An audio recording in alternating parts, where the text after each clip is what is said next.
Meus amigos, estou aqui hoje de frente com uma pessoa que eu admiro muito. Conheci ele como um atleta, depois fomos nos tornando mais amigos, fui perdendo nele no esporte, até que então eu descobri o outro lado dele, um lado empreendedor, um lado muito técnico, onde ele pôde me ajudar também no início da minha carreira. Estamos aqui hoje de frente com uma pessoa que eu admiro demais, é engenheiro, é corretor, é atleta e o nome dele é Rodrigo Vale. Seja bem-vindo, Rodrigo. Espero que aqui a gente possa trocar uma ideia muito interessante, muito edificante, que eu tenho certeza que você tem muito a me ensinar e a todas as pessoas que estão nos ouvindo nessas suas transições de atleta, engenheiro civil e corretor de imóveis. Cara, eu ainda preciso me apresentar depois dessa apresentação toda, mas obrigado pelo convite, Vinícius. É uma honra a gente bater esse papo aqui. Espero que engrandeça os bastidores, que a gente sempre conversou bastante sobre esporte, conversamos ultimamente sobre negócios, e que agora consiga, de certa forma, a gente atingir aí outras pessoas e a gente conseguir explorar isso daí de uma forma bem legal. Sim, e a gente pode começar. Quando eu lhe conheci, eu era ali um adolescente, tinha os meus 19 anos, 18 anos, e eu era um atleta de tênis de mesa, treinava muito lá no interior, no Instituto Novo Paraíso, no IFE, treinava cerca de 2, 3 horas por dia, todos os dias. E fiz algumas competições de tênis de mesa no Pará, na disputa regional, consegui uma vaga, fui para o cenário nacional, disputei em Natal e eu me achava que em Roraima não existia alguém, além do trio, eu, Lucas Emanuel e o Azaf, até te conhecer e perder de 1 ponto. Então, Rodrigo, eu quero primeiro entender como é que foi essa sua jornada de treinamento na parte de atleta, com quantos anos você mergulhou nessa vida, porque naquele dia que eu joguei contra você, eu percebi a fera que você era no tênis de mesa, ou no famoso ping-pong. Eu percebi, rapaz, eu estou de frente de alguém que treinou muito mais do que eu, e eu queria conhecer um pouco dessa tua jornada de atleta para depois a gente indo para essa jornada de empreendedor que também é um atleta. Que tem muito a ver, né? Tem muito a ver. Legal. Eu comecei o tênis de mesa. Na verdade, assim, a vida de atleta ela começou com 7 anos. Realmente, eu comecei a jogar futebol na época, futsal na escola. E a questão da aptidão por esporte foi uma coisa que meus pais acompanharam e eu sempre gostei. Tinha muita energia, criança com muita energia, né? Pra não quebrar e fazer baderna em casa, meus pais colocavam em Que era o esporte. momento de descanso deles, né? Exatamente. E aí comecei a fazer vários esportes, fiz futsal, fiz vôlei, fiz natação, fiz handball, e o tênis de mesa foi onde eu me encantei. De fato, não tinha na época ainda estrutura aqui em Boa Vista, não tinha nada. Com 12 anos eu descobri que existia uma federação aqui, me filiei nela, entrei como mais um garoto para brincar, por hobby, como os outros esportes eu entrei, mas sempre fui competitivo, então eu sempre competia em qualquer dos esportes que eu participava, e eu me encantei com o esporte. Realmente eu me encantei, foi uma coisa que era muito diferente, era um mundo inexplorado, não só para mim, para muita gente daqui. E desde os 12 anos eu comecei a me envolver com tênis de mesa. Então hoje eu tô com 33, já são 21 anos aí que eu sou envolvido com tênis, né? Até hoje eu ainda faço por hobby, mas treinar mesmo, comecei com 12, aqui em Boa Vista, em Roraima. Com 17 recebi uma proposta para ir para Manaus, para fazer parte do Centro de Alto Rendimento da Região Norte, que era um projeto federal na época. Fui para lá com tudo pago.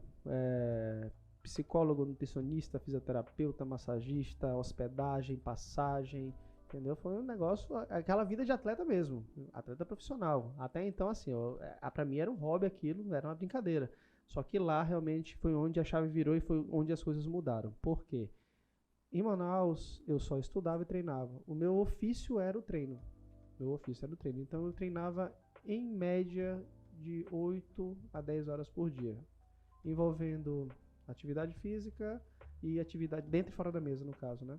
E foi aí que tudo começou, e realmente onde fui começando a despontar realmente no cenário nacional, né? Fui para lá, eu estava entre os 1.500 a 2.000 na colocação geral, E quando eu parei com meus 21 anos, onde eu pendurei a raquete, né, quando eu comecei realmente a estagiar e já ia ter que Com mudar um pouco. 21? Foi, com 21. Então, do 17 ao 21, vida intensiva de treino, disputas.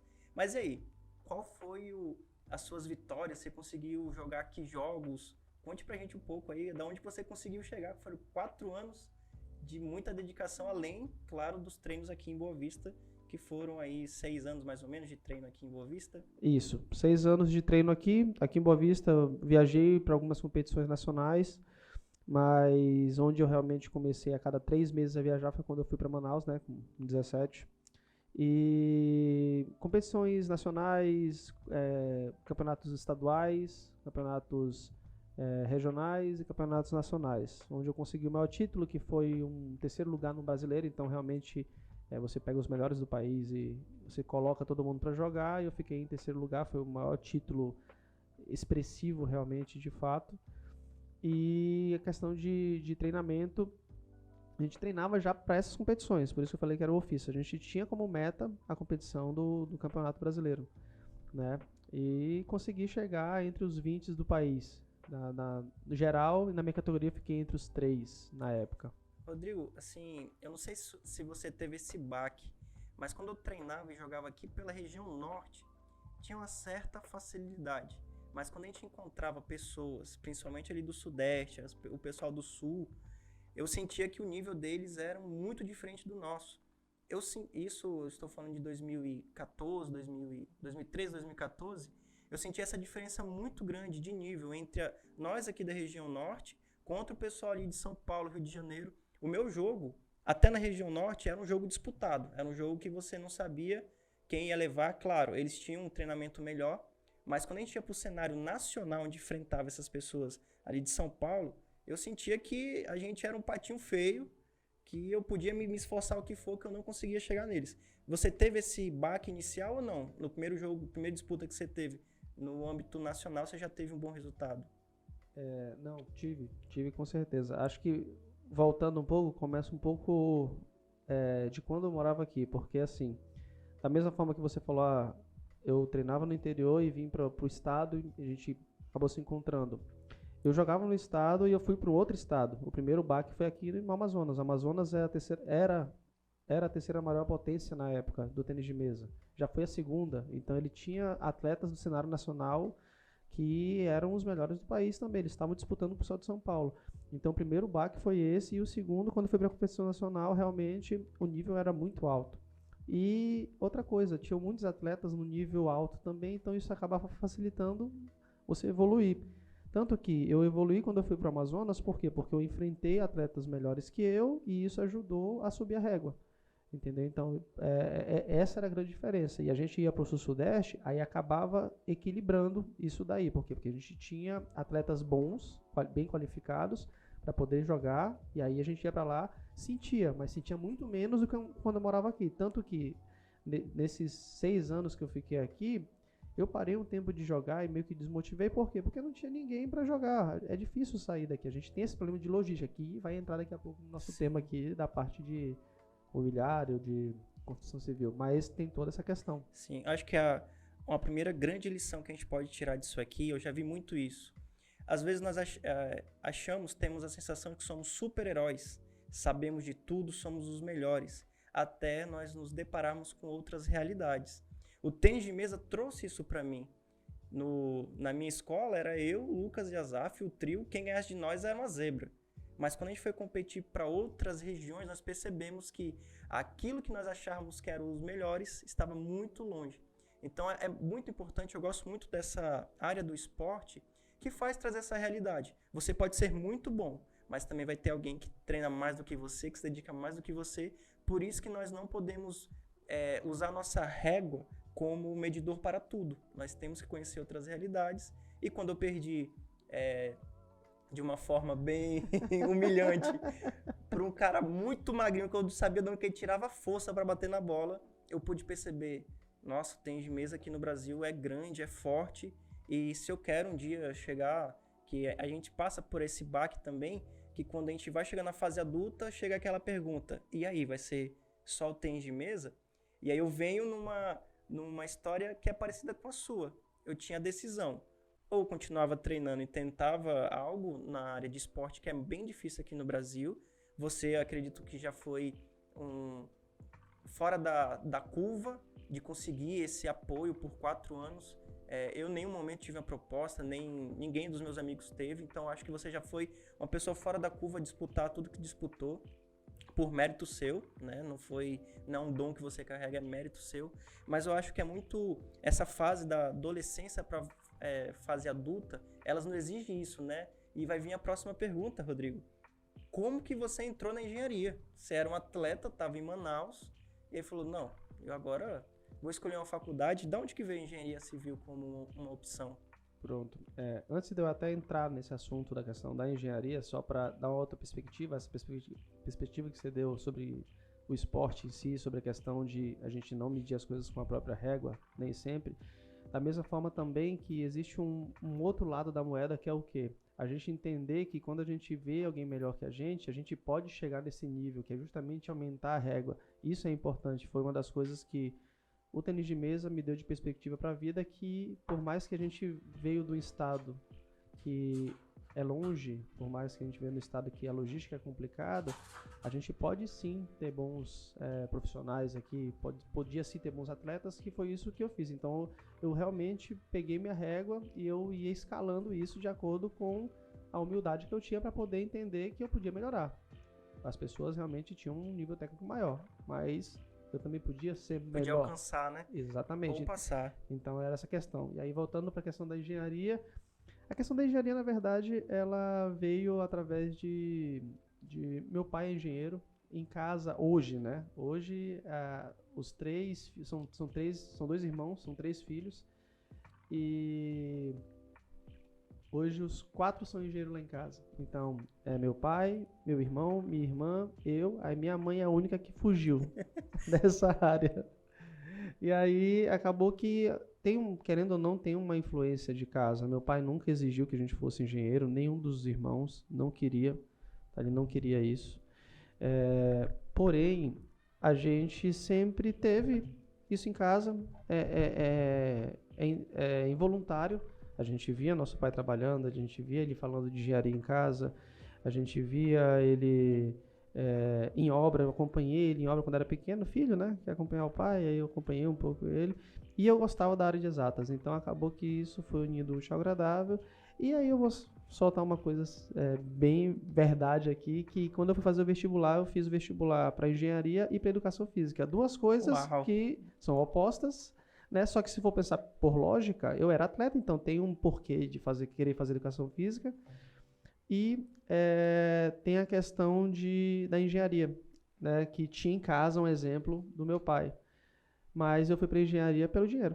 Na época, eu não imaginava que um educador físico ganharia. Hoje, não desmerecendo a área, mas por desconhecimento meu mesmo, era jovem, né? E aí eu optei pela engenharia, que eu imaginava que daria mais retorno financeiro. Então, o início da engenharia foi desse jeito. Foi uma coisa meio sem norte, mas pela questão de em casa eu ter meu pai, eu comecei. Rodrigo, me veio aqui, na época que você estava cogitando em fazer engenharia civil, isso era em que ano? 2010? Isso foi em 2010. 2010. Porque eu lembro... 2009, 2010. 2009, 2010, perfeito. Eu lembro disso porque o meu irmão, nessa mesma época, ele ou estava pensando em ser, ou já estava entrando na faculdade de engenharia. E nessa época, eu lembro que estava bombando o mercado nacional. Eu lembro que até 2013... só saía no jornal engenharia civil.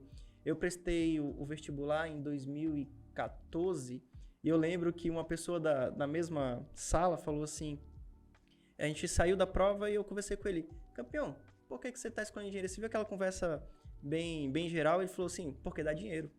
E era um fato. Sim. Eu lembro quando eu comecei a faculdade, eu olhava para trás, as pessoas que estavam formadas, até técnico de edificações, estavam faturando muito. E aí, então, na época que você escolheu a faculdade, eu consigo entender por que engenharia civil, mas você não sabia que quando se formasse, ali pertinho, né, 2015, 2016, viria a crise, e aí veio um forte baque, né, uma uma recessão, uma descendência, um declínio na economia que fez com que vários engenheiros, praticamente todos que eu conheci, tiveram ali que se reinventar, né? Se reinventar e descobriram que, acho que essa para mim foi uma grande lição. Eu vendo isso acontecer no mercado, eu percebi uma grande coisa que eu levo comigo hoje. Sempre no mercado de trabalho vai ter muito trabalho, mas não emprego. O que eu quero dizer com isso? Às vezes nós entramos na faculdade e saímos querendo a todo momento um bom emprego. Só que quem procura um bom emprego, às vezes não consegue encontrar bons salários ou até mesmo liberdade. Então, quando você tem na sua mente que vai ter bastante trabalho e eu consigo ganhar dinheiro, consigo ter liberdades, não sendo empregado horas fixas, mas desempenhando um papel na sociedade, você começa a descobrir que o dinheiro não está só mensalmente, ele está aberto para você. Então, foi muito interessante você falar isso, que eu acho que hoje já parou um pouco disso, engenharia dá dinheiro. O que eu ouço muito é medicina dá dinheiro, né? Então, todo mundo... Meu pai queria que eu fosse médico, tá? Ele. E financeiramente falando, ele tinha razão, né? Razão. O meu pai já sabia que eu não levava jeito, não conseguia nem ver sangue. Uma vez eu lembro que eu fui tirar o sangue, né? E tava eu numa sala, sozinha com o enfermeiro tirando sangue. E daqui a pouco eu acordo com cheiro de álcool e vários tapas na cara. E a sala aberta com um monte de gente. O que aconteceu? Ali eu descobri que eu não podia ser médico. Não porque tinha essa vocação, não podia, não dava, né? Não tinha essa vocação. Então, eu queria explorar um pouco essa área de como é que foi a sua saída do mercado, né? Quando você saiu da faculdade e foi para o mercado agora em recessão. O que você aprendeu ali naquele momento? O que você sentiu do Rodrigo que escolheu engenharia civil pelo mercado estar estourando em uma crescente talvez nunca vista no Brasil e ali se deparar agora com um cenário dificultoso? Tá, quando eu entrei no mercado, quando eu tomei essa decisão que eu falei da educação física com a engenharia, eu foquei no dinheiro, mas eu não tinha muita noção de mercado mesmo. Não era a pessoa que lia jornal, estudava sobre economia, entendeu? Então não era esse tipo de pessoa. Eu entrei mais por influências externas, realmente, influência do meu pai, acabei pensando assim, que entre engenharia e educação física, engenharia daria mais dinheiro, foi isso. Porém, eu peguei a época das vacas gordas, realmente. Quando eu entrei na engenharia, que foi em 2010, eu entrei como estagiário numa empresa de Minas, uma multinacional, entrei como estagiário e o estagiário na época de engenharia ganhava mais que um assistente administrativo nas outras empresas. Para você ter noção de como estava um negócio absurdo.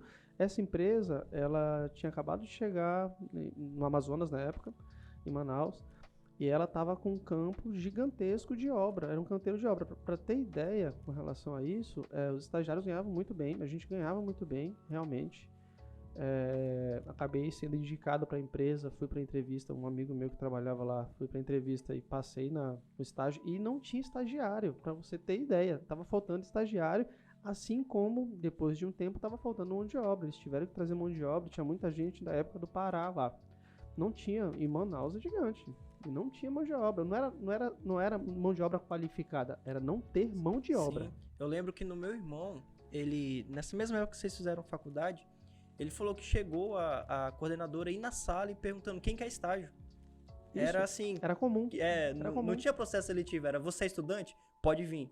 Então, eu lembro quando eu estava fazendo engenharia, pessoas que eram tecnificações comprando carro novo, que ganhavam 5 salários mínimos, 6 salários mínimos, que hoje nós sabemos que a dificuldade para ganhar isso na nossa área, com um emprego, salário fixo, é muito difícil. Então, é muito interessante isso que você está falando, que eu vi isso e caí talvez nessa armadilha de pensar que o mercado seria uma procura por profissionais... Eterna, né? Eterna. E aí, assim, voltando para essa questão, então, assim, eu entrei um pouco... não foi exatamente por isso, foi pelo dinheiro, mas não foi pelo momento, né? Que é isso que você está tocando no assunto. Mas eu aproveitei realmente esse momento, foi muito proveitoso. Dentro da empresa eu cresci, virei estagiário, eu era estagiário, virei assistente, depois de um tempo fiquei como um trainee, e aí eu saí quase 5 anos depois da empresa. E aí foi justamente aí que a gente está falando do decline, né?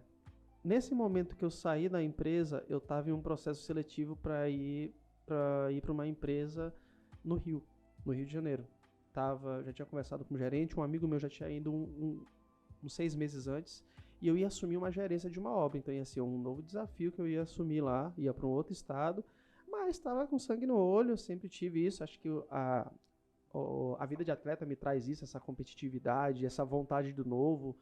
O cara que gosta de competição, ele tem que entender que ele está sujeito a se frustrar. Então, isso era, na verdade, uma gasolina para mim, né? O tempo todo, querendo... não era nem provar só para os outros, era para mim mesmo também. E aí, fiz a entrevista, estava tudo certo, fez uma proposta de um salário que, cara, ia mudar minha vida. Falei, pronto, não precisa... Cara, vou comprar aqui tudo que eu tenho que comprar. A gente sempre acha isso, né? Aí depois vê que não é bem assim a brincadeira. E aí, tudo certo. Chegou o final do ano, novembro, fiz a entrevista, conversei com ele. E aí, quando chegou em dezembro de 2015, acho que é 2015, depois se não me corrijo, teve a questão do estouro do Petrolão, da Petrobras. E essa empresa, ela estava envolvida, porque era uma das empresas envolvidas. E aí... Como eu estava em processo de contratação, cortaram esse processo de contratação. Então, eu acabei não indo para o Rio. E foi onde a minha história começou o quê?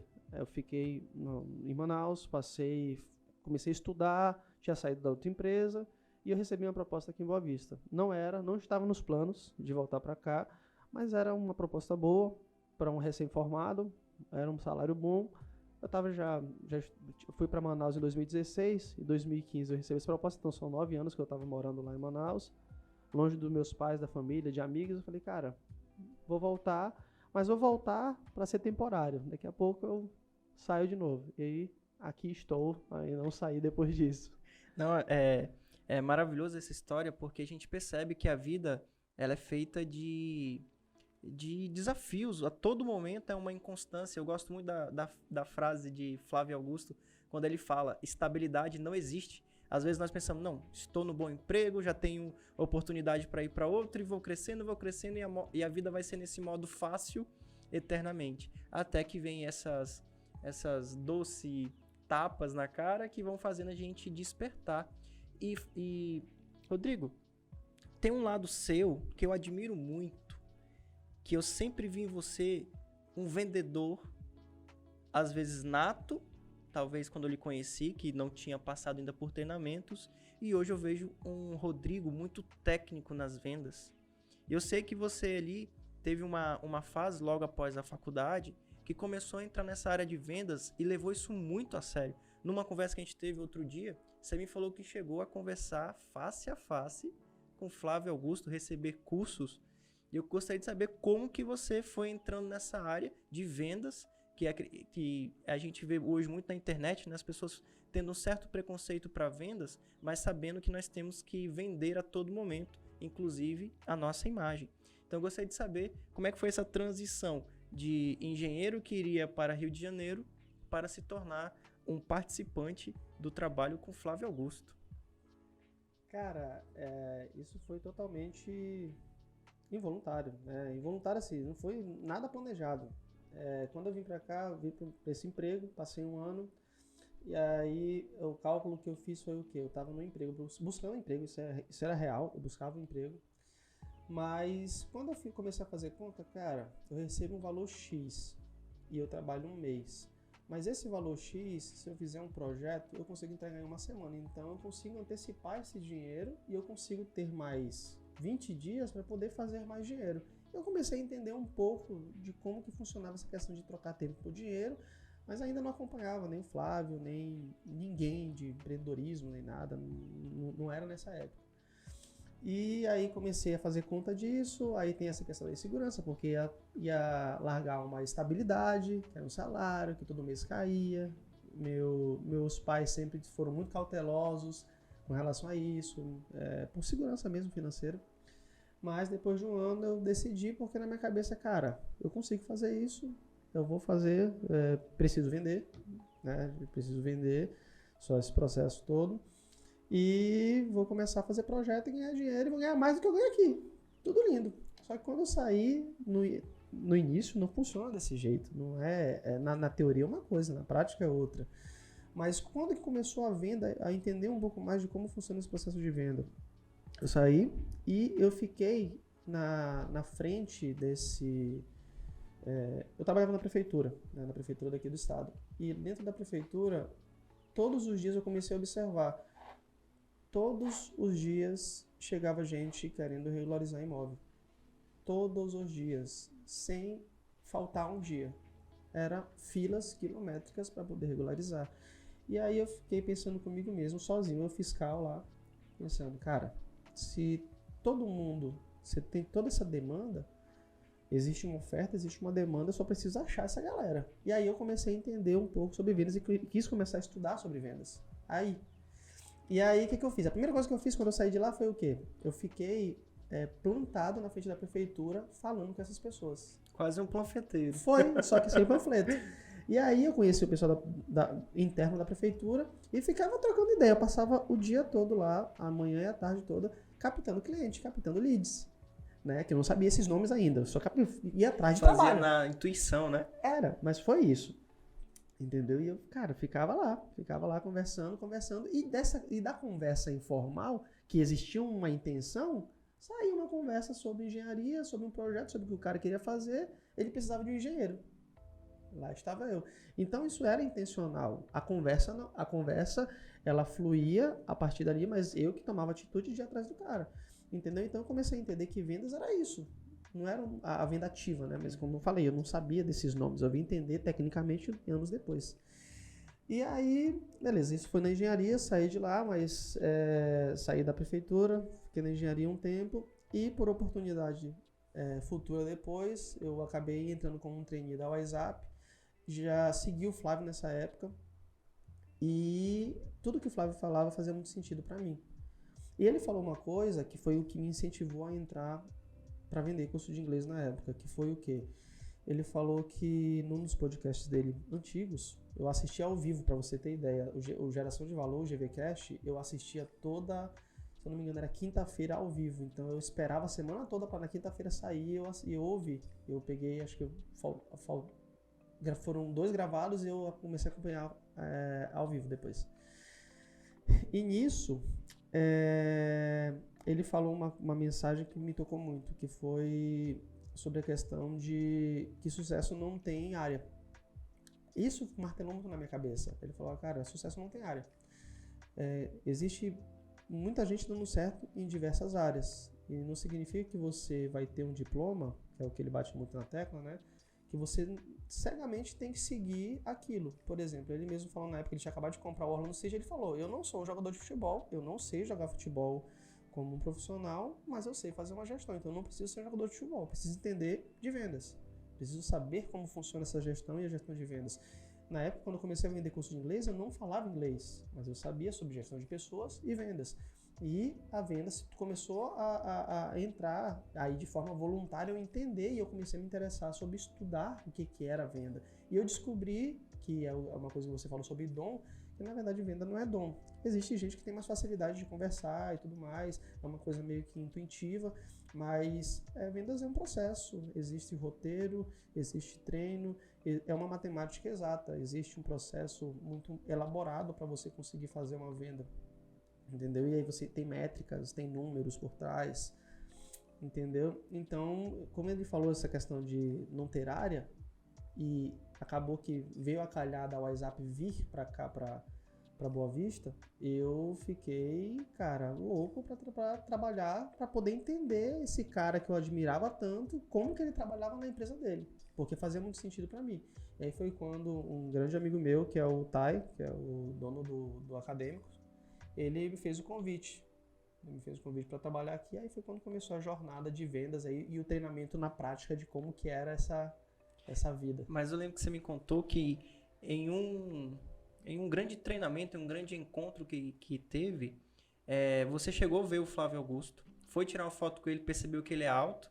Se eu me lembro, sim, se eu não me engano, foi você isso, falou foi isso que eu falei. Eu pensei que ele era menor. E aí, eu lembro que você falou assim, alguém lhe chamou no canto e falou, ó, você quer treinar com ele? para você treinar com ele, você tem que bater tal meta. Você falou assim, pode deixar comigo que eu vou bater essa meta e vou participar de um grupo seleto. Não me lembro quantas pessoas eram, lembro que era um número baixo. E você, como falou lá atrás, sangue no olho, Sim. veio para Roraima e falou, vou bater essa meta que eu quero ter um treinamento diretamente com o Flávio Augusto. Que meta foi essa, Rodrigo?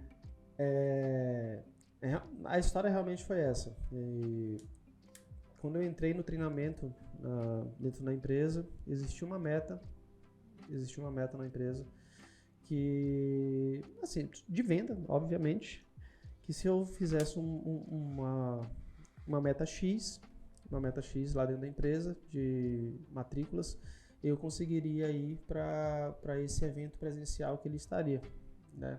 Aí isso foi o primeiro, mas essa foi a primeira oportunidade, só que esse evento era um evento da empresa toda, então não teria oportunidade de falar com ele nem nada, mas teria oportunidade de participar de um evento organizado por ele, então isso já seria uma primeira experiência. Consegui, fui para esse evento, e aí quando voltei de lá, surgiu uma meta que aí já era uma competição. Aí entrou na minha área, né, cara? Questão de competição. Os caras já sabiam que eu era competitivo, eles sabiam que eu era atleta. É igual quando a gente é criança, alguém fala, eu duvido. Isso, pronto. O Tai, ele sabia disso, né? Ele sempre me provocava falando duvido, porque uma vez eu deixei essa deixa pra ele, falando que eu não suportava que ninguém falasse pra mim que duvidava de alguma coisa, porque pra mim isso não tinha lógica. De não conseguir nada que a pessoa não deseje. Pra mim isso era muito claro. E aí ele ficava me instigando com isso, né? Mas em resumo, teve essa competição, e aí foi uma competição nacional de trainee na época. Eu era um trainee, eu estava iniciando na empresa, e não eram algumas vagas, eram uma vaga, era só uma vaga. Os 3 melhores ganhariam um troféu, né? E teria a oportunidade de participar de uma mentoria presencial em São Paulo, no mesucesso.com na época. E os 3 primeiros iriam do ranking nacional, iam receber um troféu e iam para lá. Mas, cara, eu não ia para ficar em terceiro e segundo, eu queria ganhar. Podia não ganhar, mas eu queria ganhar. Então eu entrei na competição desde o primeiro dia que eu fui desafiado, com sangue no olho, para ganhar. Entendeu? E aí foram 2 meses e meio de competição. Foi um longo tempo, mas aí deu certo. Então recebi o troféu da mão do Flávio, então eu tive essa honra, foi passado ao vivo, meus pais viram, minha esposa, na época não era minha esposa ainda, mas era minha namorada, ela viu ao vivo lá, recebendo, falando, foi uma das primeiras vezes que alguém de Roraima tava na empresa, a empresa era recente aqui, então mais uma vez teve um marco de Roraima, de ir para um ranking nacional. Isso era uma coisa que, para você ver como a vida de atleta ela linka muito com isso, tem muito a ver, entendeu? Então eu trouxe toda a energia que eu tinha na época de atleta, que eu sabia que eu tinha que treinar, que você falou um ponto importante. Quando eu treinava no interior, lá onde eu estudava e morava, mas eu sei que tem outras pessoas treinando mais que eu, e eu sempre tive essa consciência. Só que da mesma forma que eu tinha essa consciência que tinha gente treinando e trabalhando mais que eu sabia que eu tinha que trabalhar mais do que eles. Então eu ficava numa briga interna comigo, não era com os outros. E essa briga interna comigo fazia com que eu evoluísse. Então a briga era comigo o tempo todo. Era o tempo todo desse jeito. Entendeu? Então foi isso. Aí fui para essa mentoria e foi quando eu tive a oportunidade de receber o troféu da mão dele, conversar um pouco com ele. Ele contou algumas histórias que ele conta nos livros dele, contou histórias que ele não conta nos livros. Então isso é uma coisa impressionante sobre a negociação na época da venda da WhatsApp, a recompra, negócios bem legais. Sim. Rodrigo, quando você estava falando, me surgiu aqui uma dúvida. Você falou sobre essa competição. E muitas vezes, eu tive dentro de mim uma sensação de que pessoas ao meu redor não conseguiam entender, às vezes, o grau de competitividade que eu tinha. Era uma questão, se existe uma vaga, eu vou atrás daquela vaga. E muitas das vezes eu recusava convites, eu recusava sair, recusava ter momentos de descanso para treinar ou para fazer qualquer atividade que eu desejava alcançar. Eu lembro uma vez que no cálculo 1 em faculdade, né, quando a gente na faculdade, cálculo 1 é um horror.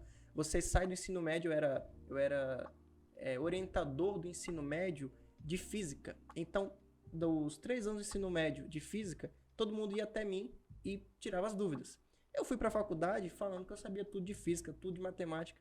Quando eu me deparei com cálculo 1, eu percebi que era extremamente difícil. Sim. Só que, por competição que eu tinha, não era o difícil que eu ia sentar, chorar e ver minha nota ser vermelha. Não, era sentar, estudar e fazer acontecer.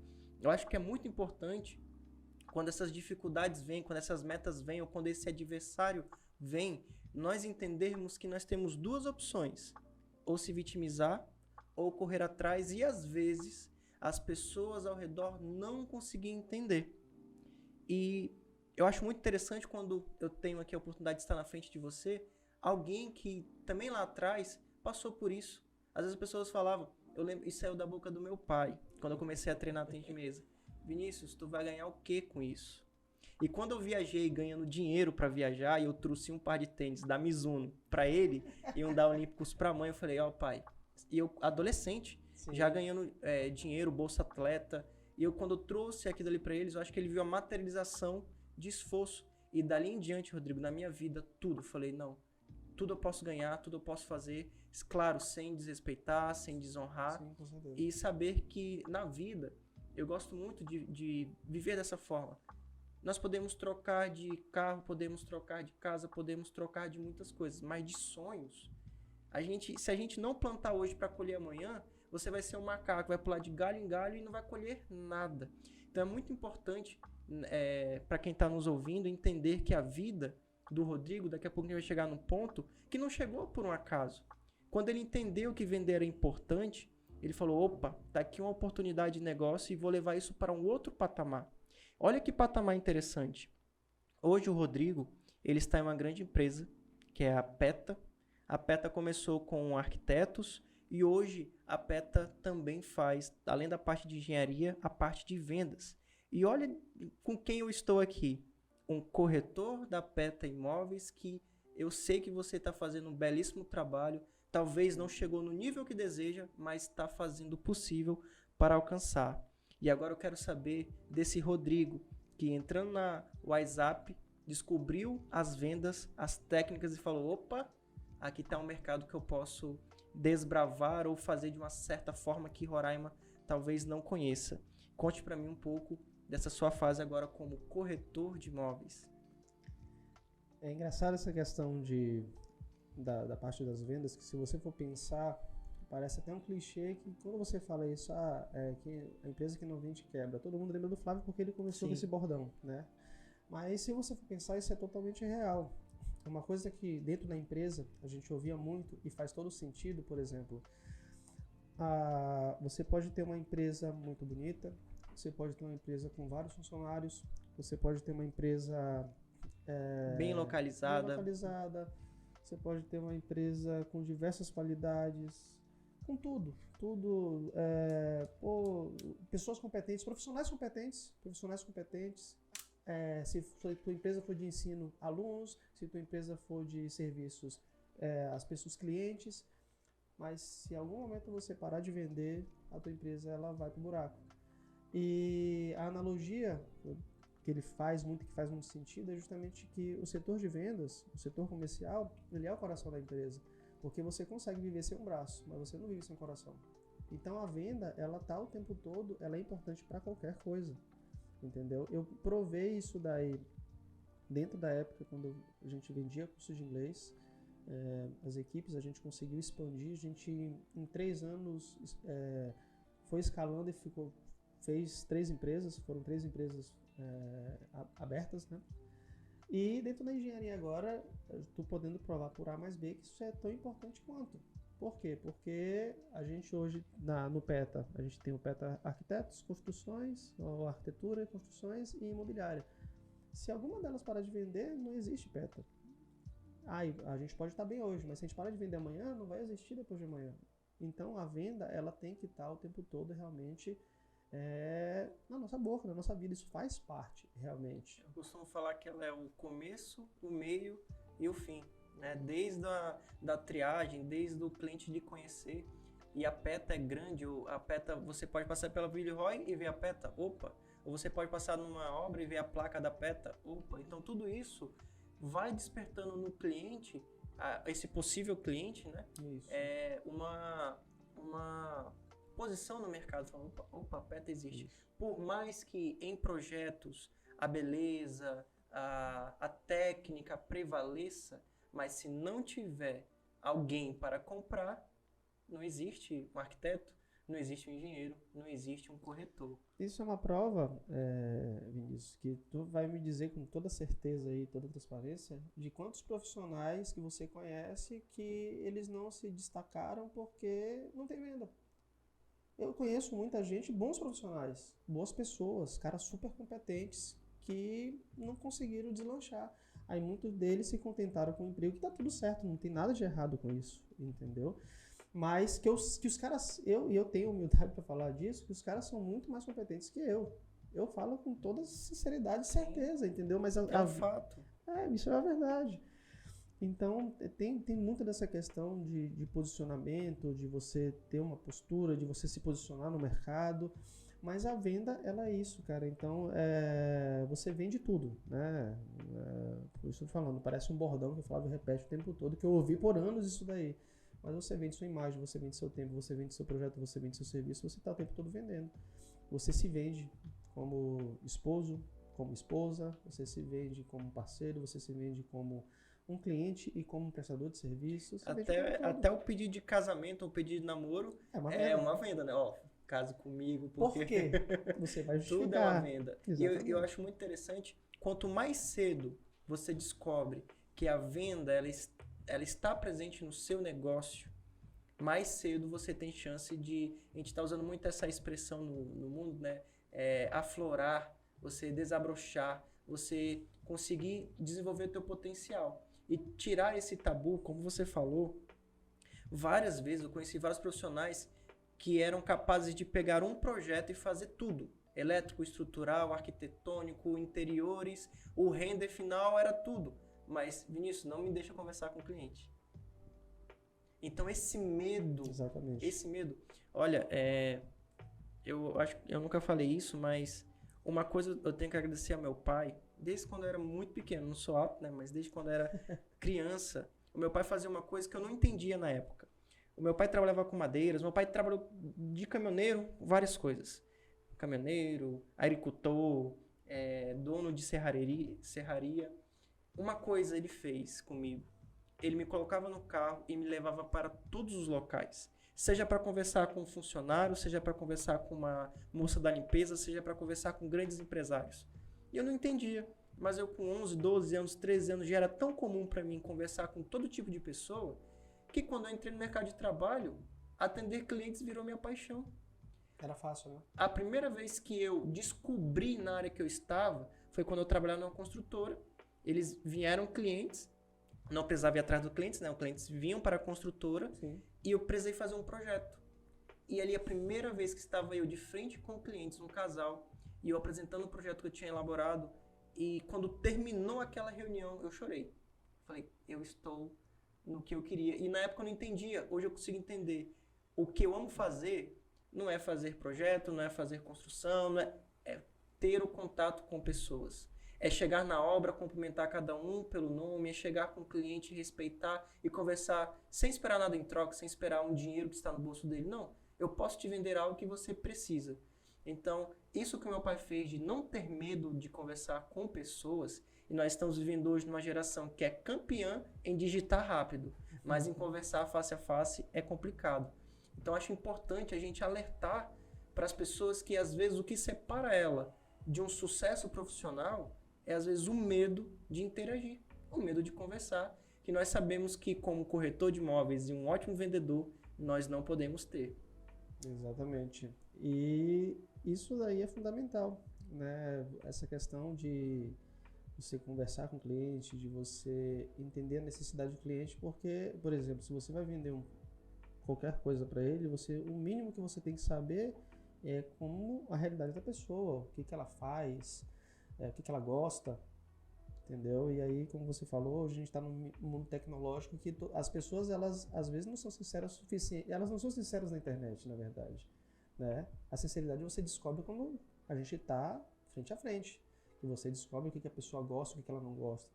Na internet, todo mundo vive uma fantasia, né? As pessoas, elas postam, ninguém posta foto chorando, ou a maioria não posta, pelo É a menos. maioria, né? A Que hoje em maioria, dia tem gente que posta... a maioria, vou falar a maioria, entendeu? Então, tem toda essa questão, né? Que realmente é fundamental e é importante.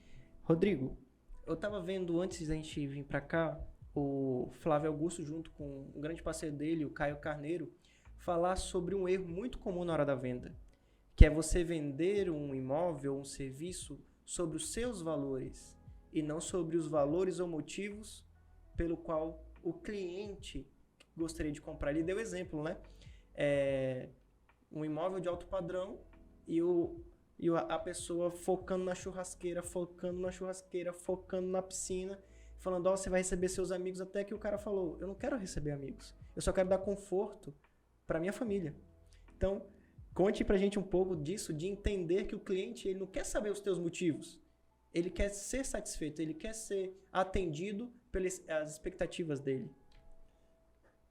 Acho que esse é o primeiro erro comum de quem vende, né? Quem vende tradicionalmente, que é justamente você querer mostrar a importância do seu produto sem o cliente estar perguntando.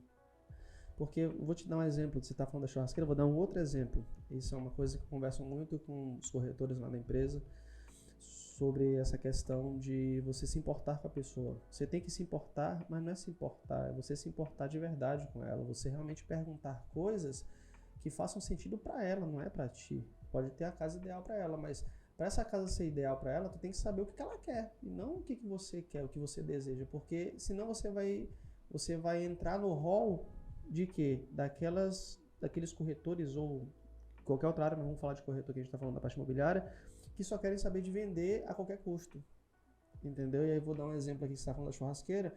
Por exemplo, você chegou numa casa, você cumprimentou os clientes, e aí você começa a falar que a casa ela é bonita, ela tem um forro de gesso, tem um lustre, a porta ela é uma porta que foi encomendada especificamente para lá, que tem 4,5 metros de altura, e que lá atrás tem uma área gourmet e tem uma piscina, que essa piscina é ideal para os filhos dele.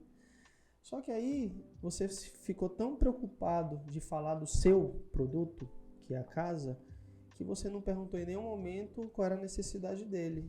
E aí você acaba descobrindo depois que esse cara, ele infelizmente teve um acidente na família dele que perdeu alguém afogado. O cara não quer uma piscina. Então acabou de perder uma venda sem perguntar nada. Então, a lição que você tem que ter com um vendedor é justamente se importar com a pessoa. Você tem que perguntar antes de falar. A venda ela acontece ouvindo e não falando. E o erro comum com todo mundo é isso. E a gente mesmo, no dia a dia, se você for pensar, a gente quer sempre falar, não quer ouvir. E isso é a grande dificuldade hoje. Então, um dos grandes pontos cruciais para um bom vendedor é você aprender a ouvir realmente se importando com a pessoa. Perguntar coisas verdadeiras para ela, se importando com ela. E você vai ver que esse gesto pequeno vai fazer grande diferença, que é o que faz acontecer a venda. A venda ela se torna uma consequência disso. Exatamente. Maravilhosa essa dica. Quem ouviu essa dica, ó, anote aí, porque pode mudar seu cenário. Rodrigo, eu vejo muitos clientes comentando sobre o custo do imóvel aqui em Roraima. Por que o imóvel aqui em Roraima ele tende a ser mais caro? Não estou falando do imóvel com o valor do terreno, mas sim da construção. Por que a construção aqui em Boa Vista tende a ser mais caro do que outras regiões do Brasil, por exemplo? Tá. Um dos motivos de custo, né, esses custos elevados com relação à construção, à parte construtiva, eu acabei lidando muito lá em Manaus, que era o fator primordial com relação ao custo alto. Todo mundo fala de mão de obra, realmente existe a deficiência de mão de obra, né? Mas a gente tem um problema muito grande, a gente tinha um problema muito grande lá, que é o quê? Logística. O material chegar muito caro por causa da logística. Já para Manaus já era difícil, né? Esse é o ponto. Se para Manaus eu tinha esse problema, quando eu apresentei meu TCC, a minha defesa foi sobre logística e terceirizado, suprimentos. A parte do setor de suprimentos que eu não conhecia, eu acabei me especializando e meu TCC foi sobre isso. E aí eu defendi justamente essa tese do quê? De que mais importante até do que a parte construtiva também é o planejamento, e os suprimentos ele vem na frente do planejamento. Por quê? Porque sem os suprimentos não existe planejamento. Se eu não tiver a cerâmica, eu posso fazer o planejamento perfeito aqui no papel. Mas se o porcelanato que eu precisar não tiver no prazo aqui, acabou. Não tem o que fazer. É o efeito cascata, né? Exatamente. Então, acho que um dos pontos principais existe, mais uma vez, existe a mão de obra, mas é a logística de material. A questão de material é muito caro para cá. Chega os fretes, por exemplo, a rodoviária é complicadíssimo. Tem coisa que não vem rodoviária, só vem via cabotagem, que é marítimo, aí vai para Manaus. E quando não vem marítimo, vem aéreo. É um absurdo também, entendeu? Então, toda essa questão de materiais, os materiais chegam muito caros aqui, né? Falando da parte construtiva. E a questão realmente de mão de obra é uma coisa que mão de obra não qualificada, né? A gente precisa qualificar a mão de obra daqui para evitar, porque onde que aumenta os valores é trabalho. A gente, quando vai falar da parte construtiva, a gente faz um orçamento se baseando numa segurança também que vai entregar a obra, né? Que vai entregar aquilo para o cliente. Então a gente bota uma margem de segurança, mas a gente se baliza justamente nisso, nessas margens, e você vai fazendo o planejamento, você vai vendo onde pode economizar, onde pode dar uma facilidade para o cliente, mas essa questão do prazo é uma coisa que... Sim, e eu sinto que aqui em Boa Vista nós sofremos de falta de opções de materiais. Aqui Sim. É o feijão e arroz. Se você quer arroz diferente... Teve um cliente agora que falou assim, Vinícius, eu quero um vaso sanitário, bege. Eu rodei Boa Vista atrás de vaso bege, a opção que eu encontrei, quando eu encontrei eu falei para a cliente, eu achei um, mas é horrível. Não tinha opção. Aqui você vai ter vasos brancos, vaso preto que tem e rosa. Fora isso, você vai rodar. Então, eu percebo que aqui em Boa Vista, tudo que você deseja, algo diferente, você tem que trazer de fora. E para trazer de fora, 30 dias, 40 dias, às vezes, já aconteceu comigo, Rodrigo, eu comprar cimento de Manaus e o caminhoneiro pedir dinheiro antecipado para trazer o material, e eu descobri que o caminhoneiro pegou dinheiro e não pegou material. Então foi um baque, era uma carga alta, então você começa a perceber que até os meios que você encontra para trazer esse material de fora, para baratear o custo da obra, para diminuir, você acaba esbarrando em, às vezes, sacanagem de outras pessoas. Então, realmente aqui em Boa Vista, é só você andar, gente. Você vai conseguir encontrar cimento em outras regiões, Minas Gerais, São Paulo, a R$20 um saco de 50 quilos. Enquanto para nós, o saco de 42 quilos menor está custando hoje R$53, R$54. Então, nós percebemos que o custo de material, até chegar aqui e ser ofertado, ele faz com que o imóvel se torne mais caro. E uma outra questão, até tu deu o exemplo do vaso com o teu cliente. Para você trazer um vaso desse para cá, eu preciso dele rápido, traz via aéreo. É um absurdo, você vai pagar 4 vezes mais no frete do que no vaso. Aí, não, então vamos trazer via terrestre. Aí terrestre tem o risco de vir quebrado. Se tu pede uma peça, pode ser que venha quebrado, porque é estrada, buraco, não é nem culpa do caminhoneiro, não é isso, entendeu? E aí você vai ter que ver cabotagem, porque cabotagem, que é via marítimo, só vem de container. Não consegue fechar um container com um vaso. E aí tu fica a mercê. E aí, então essa é a grande problemática daqui. Sim, e para mim um fato curioso foi descobrir que não só Boa Vista, né, mas Manaus também passa por essa dificuldade. Manaus, então, às vezes a gente se sente isolados, mas não, Manaus também é uma grande cidade, eu creio que deve ter hoje 3 milhões de habitantes. Sim, também passa por esse problema. Rodrigo, estamos chegando no fim e eu gostaria de finalizar com você expondo uma dica ou uma ajuda para as pessoas que estão entrando no mercado de trabalho, recém-formados. Qual o olhar que eles devem ter no cenário hoje, né, falando de política tão pesado, de profissionais que precisam se reinventar? Quais são suas dicas para essas pessoas que desejam entrar no mercado de trabalho, seja em qual área for? Porque você falou, né, que sucesso não tem área. Então, Sim. Qual é a maior dica ou conselho que você poderia dar para essas pessoas? Com relação ao trabalho, a primeira coisa, acho que são vários pilares que você busca, né, hoje, pensando como empresário, que a gente busca num profissional, né, numa pessoa. E acho que uma das primeiras coisas é a pessoa ter humildade para aprender, ela tem que entrar entendendo que ela tem que entrar, por mais que ela saiba, ela tem que entender que ela não sabe, e ela tem que entrar com a cabeça baixa para aprender, para se desenvolver, porque são coisas novas, às vezes a forma que ela aprendeu, existem formas melhores, então por isso estou falando da humildade, que ela se prende numa coisa e às vezes ela empaca naquilo porque ela acha que é certo e aquilo é a verdade absoluta e pronto, e não é assim. Primeira coisa. Segunda é ser transparente, procurar lealdade de uma pessoa, realmente você ser leal quando você trabalhar e ser sincero com o dono da empresa, com a pessoa que você vai trabalhar. Se você não souber de alguma coisa, fala que não sabe. Quando eu era estagiário, quando eu entrei lá para a entrevista de emprego, eu consegui, tinham mais 4 pessoas competindo comigo a vaga, né? E eram 2 vagas. 5 pessoas e eram 2 vagas. E eu falei pro que ia se tornar o meu gerente, eu falei que eu nunca tinha trabalhado e realmente, eu tinha 21 anos e nunca tinha trabalhado. Nunca precisei trabalhar. Na verdade, sim, eu trabalhava no esporte, né? Eu não trabalhava de formas formais. E eu falei pra ele que eu não havia trabalhado, mas que eu expliquei, contei minha história, falei de onde eu vim, falei que eu vim de Boa Vista, que eu morava lá, que eu era atleta, e que o que ele me pedisse pra fazer eu estava disposto a aprender e que ele podia contar comigo, que eu não tinha problema nenhum, podia confiar em mim.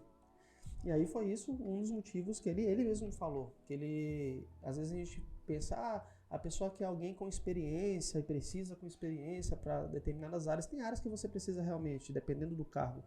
Mas no geral mesmo, eu, pensando na parte, vamos supor, da imobiliária, de um corretor, eu prefiro gente sem experiência, porque eu vou moldar o cara do jeito que eu acredito que é correto. Então eu prefiro essas pessoas, então para vocês verem, não é só a experiência em si, mas eu prefiro que a pessoa tenha vontade, seja sincera comigo e tenha força de aprender e humildade, do que ela saiba de vários fatores, mas eu vou falar com ela, ela não está me ouvindo. Então eu prefiro, se fosse dar uma dica, acho que humildade, essa transparência, entendeu? E tem lugar em todas as áreas realmente. Se você estiver precisando de dinheiro e não achar uma área, cara, procura uma área de vendas, cara. Procura uma área de vendas. É uma escola, é uma boa escola para começar. Você não precisa terminar lá ou finalizar o seu processo lá dentro, mas se você começar, você vai entender um pouco de como que é lidar com pessoas, falar sobre renda variável, existem grandes ganhos dentro de uma área comercial. É legal, uma experiência legal, válido como experiência. Maravilha. E eu só finalizaria dizendo que na Bíblia diz que você tem 2 opções de construir a casa. Uma é de forma rápida sobre a areia e a outra é de uma forma mais demorada sobre a rocha. Profissionais que querem sucesso a todo custo, ou não, como o Rodrigo falou sobre a lealdade, eles podem até construir a casa, mas vai vir a chuva, vai vir os ventos e vão a derrubar. Então, tente construir sua carreira a longo prazo, não queira resultados rápidos, senão vai se deparar com uma frustração talvez irreversível. Rodrigo, eu te agradeço, você para mim é um cara exemplar no esporte, na vida, e tenho certeza que terá outro podcast ou outros podcasts que a gente vai abordar outros temas. Esse a gente resume por aqui. Muito obrigado pela sua presença e em breve estaremos de novo para um outro podcast. Eu vou cobrar esse reconvite já aqui, eu já botando em público aqui, já vou cobrar. Tá, mas Vinícius, obrigado pela atenção, obrigado pelo carinho, por essas perguntas, por dividir um pouco dessa experiência. Se deixar, tem muita coisa para falar aqui, realmente tem muitos detalhes, só que a gente sabe que o tempo ele é limitado, mas a gente fica à disposição aí para a gente colaborar e falar de mais coisas do esporte, da vida, profissionais, pessoais. A gente está à disposição. Sim. Depois eu vou ver quanto é que tu vai me cobrar por essas consultorias que você fez aqui, que é muito conhecimento para uma pessoa só. Rodrigo, obrigado e até logo. Valeu, meu amigo. Obrigado.